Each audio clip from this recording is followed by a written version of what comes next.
My name is James Williams Jr. This is Kung Fu Havoc number 2.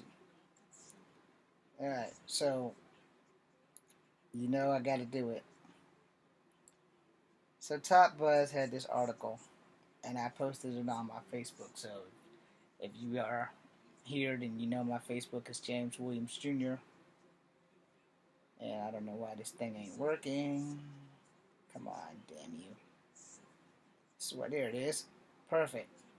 Alright, so I'm gonna show you guys this and then I'm going to call it a night for my videos.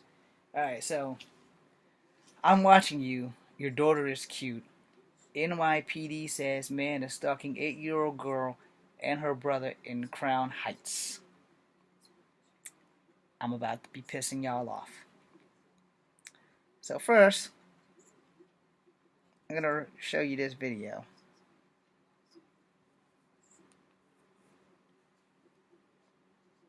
It's a damn thing playing.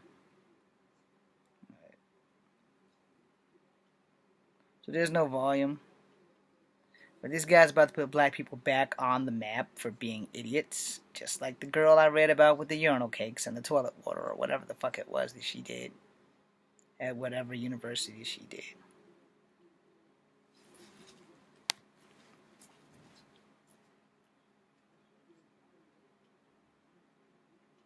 I don't know if you guys can actually see him.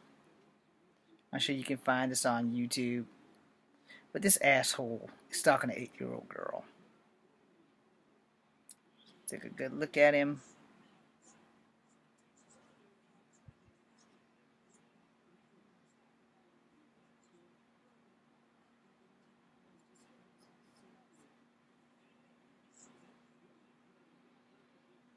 Now, before we all go blaming only in New York, now let me read this to you. Please forgive me. After reading it, I've had a pretty disturbing day. So I'm going to read this to you. And this is a man of color, unfortunately, so he's about to put black people back on notice. Alright. A man has been creepily following around a little girl and her older brother, even going to their Brooklyn home, asking for the bedroom they sleep in. And according to the police, he allegedly left a note that said, "Watch out, I'm watching you. Your daughter is cute." On the morning of October 20th, that was only a few days ago, around 8:24 a.m., the NYPD says an 8-year-old and her friend were walking to the school bus pickup location near Eastern Parkway and Brooklyn Avenue when they noticed an adult male hiding between cars and following her to the school bus pickup location from her residence. When she got to the location, there was a presence of other parents there and individuals. He fled the scene. Around 1:30 p.m.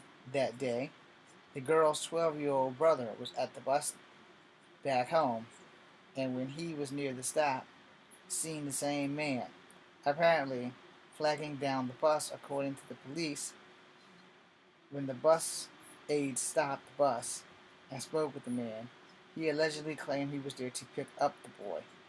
The aide reported that the man was not on the list of authorized is what it says. People picked up the boy and told him to leave before he called the police. According to the NYPD, the man then fled. At 7 p.m., the girl told the police that she saw the man on her home front stoop, ducking down, taking pictures inside the house. When the girl approached the man, he asked her where she sleeps and who lives with her, but the girl refused to answer, and the man fled towards Nostrand Avenue, police say. I don't know if I said that right, so I'll spell it out for you. Nostrand. Y'all can spell avenue anyway. Then, Saturday, that's the weekend that just passed, on October the 21st, the boy was approached by the man at 11:15 a.m. Police say that the man asked him questions about his parents and what the bedroom he sleeps in, and the boy ignored him and walked home. The police say that the man entered a white four-door sedan, drove towards New York Avenue. At 5 p.m., the family found a note in their mailbox that said, "Watch out, I'm watching you. Your daughter is cute." The police described the suspect, who is wanted for stalking, as about 5'9", 160 pounds, the medium built, and a bald head. Authorities also released the security camera footage, which is what I showed you at the beginning, of him parking his white four-door sedan in front of the victim's residence, where he exited the vehicle and stood on the sidewalk staring at the home. Anyone with information regardless of this incident is asked to call the NYPD Crime Stoppers hotline at 800-777-TIPS.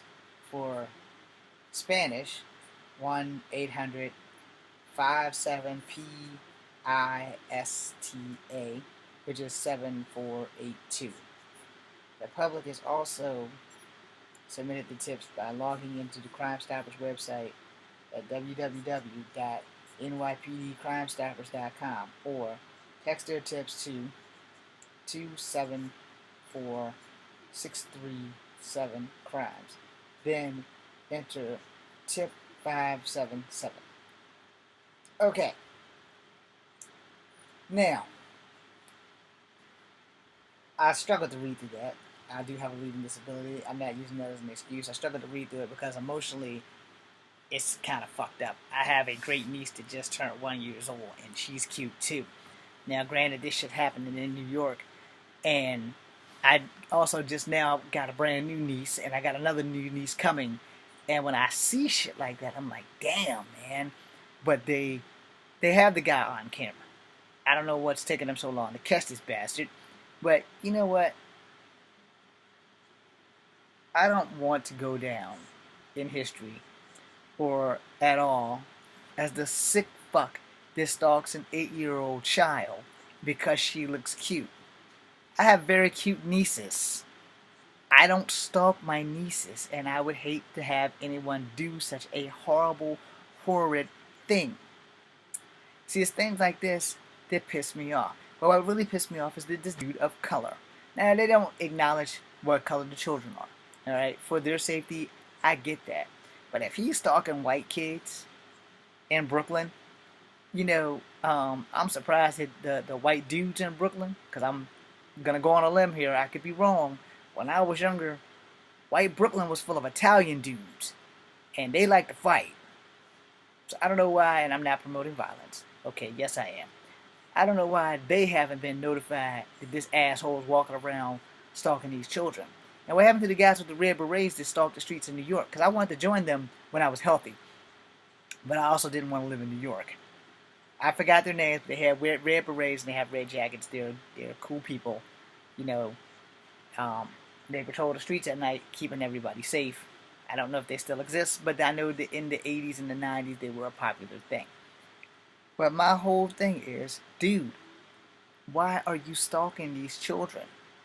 Secondly, as a person of color, we have enough problems. Why would you want to make things worse for us? Why would you do something this fucking stupid?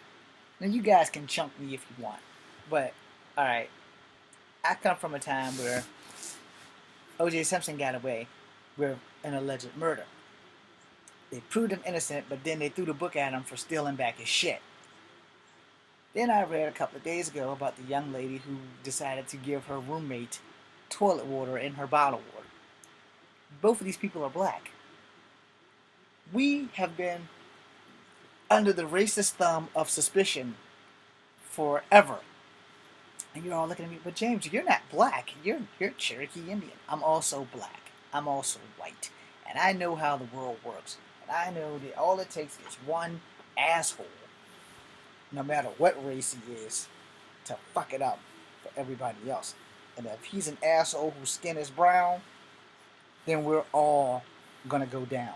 If your skin is brown, your ass is going down. And I say this because my friend and A-Dog was just talking about the serial rapist And jokingly, he said, that I did it. Now, there's an Amber Alert out in towards Petersburg about this dude who's black who kidnapped a 3-year-old child. He's 5'1", which means he's 2 inches shorter than me. They said he's like about a $130, so we're about the same weight. And I think he's like 45. I'm not really sure if he's older than me or younger than me because I don't remember. The shit came across the screen like about an hour ago. Amber Alerts is some shit you gotta take serious because nobody wants their child to be missing.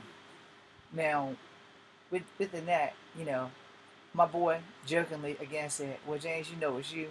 And the guy has a white sedan, kind of like that, but I have a Honda. It's a tiny 2-door Honda. This guy has a 4-door car. I'm also not going anywhere near Petersburg because that studio that I don't really like is down there. But he said that I did it, and I was like, dude, that's not funny. He's like, well, you fit the description. I said, dude, he's 5'1", I'm 5'3". He's like, yeah, he's only 2 inches shorter. Maybe he was crouching. Then he goes, well, he said something, and I said, well, you're probably right because they did try to get me for the serial rapist, and he had been raping people for 20 years, but when I got pulled over, I was 27. I said, so what, did I come out born and just, like, jumped off the birthing table and started raping chicks and stuff? He's like, yeah, you did it. And I was like, but there's a problem. It's like, what's that? I said, the serial rapist was 6'3". That's a whole foot taller than I am. I said, but that didn't change those ATF guys from trying to get me. So why in the hell is it that when black people finally get to a substantial part in life where people, like, not judge us for our color of our skin, one of us has to go and fuck it up for all of us? That's my real question. Why is it's always one asshole who, for lack of a better term, forgot you're fucking black? And what you do affects how everyone else treats us. And I'm probably going to make a second part to this because this is some serious shit. When black people do stuff, the rest of us, black people, have to suffer for the actions of a few idiot black people. Now, yeah, I'm gonna make a second video because this is like really serious shit, And I have white ancestors. I have Native American ancestors. But when they do stuff, it's not broadcasted all over the news. It's swept under the rug and no one really pays attention to it. But when a black person does something, that shit hits the fucking fan. And it goes everywhere. And I mean everywhere. It doesn't discriminate. It hits every country. And then everybody knows that black people are just bad. Alright? So I'm going to start the second video. And you guys can watch that and watch this one. I'm James Williams, James Comfort number 2. Be forewarned now, the second video will have racial overtones, mostly directed towards black people. So if that's going to be offensive, then you probably don't want to watch the second video. It also will be my last video because I do believe I have to work tomorrow.